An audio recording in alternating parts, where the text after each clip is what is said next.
Hello, my name's Arch Getty. I teach Russian history at the University of California, Los Angeles. I've been studying Stalin, the Communist Party, the history of the Soviet Union since the 1970s, really. Oddly enough, I didn't get to it through Russian literature, the way a lot of people come to Russian studies. I came to it through politics. When I went to university, it was the late 60s and early 70s. It was a time of political turmoil. It was a time of alternative politics. It was a time when socialism or some version of it was on the agenda.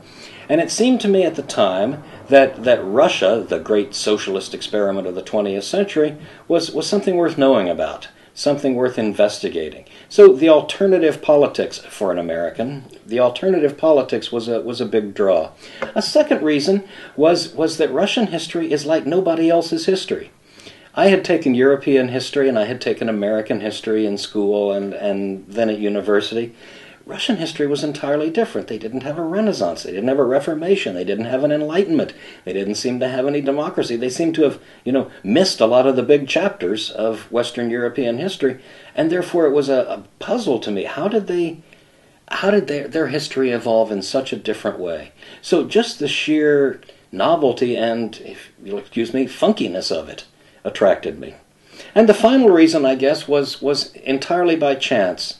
My third year at university, I needed a class at 2 o'clock in the afternoon.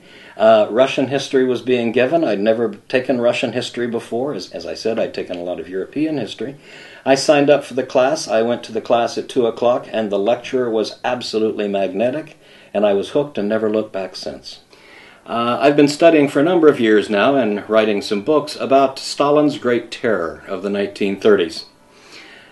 In that terror, as you may know, millions of people lost their lives, millions of people were sent to concentration camps, the army elite was wiped out, the provincial elite was wiped out. It was one of the largest bloodlettings of an already bloody 20th century. We're used to calling it Stalin's terror, and his name is inevitably associated with it. What I'd like to suggest to you today, though, is that if we look at the Great Terror as a historical event, we can make it a little bit more complex than just one man's evil genius.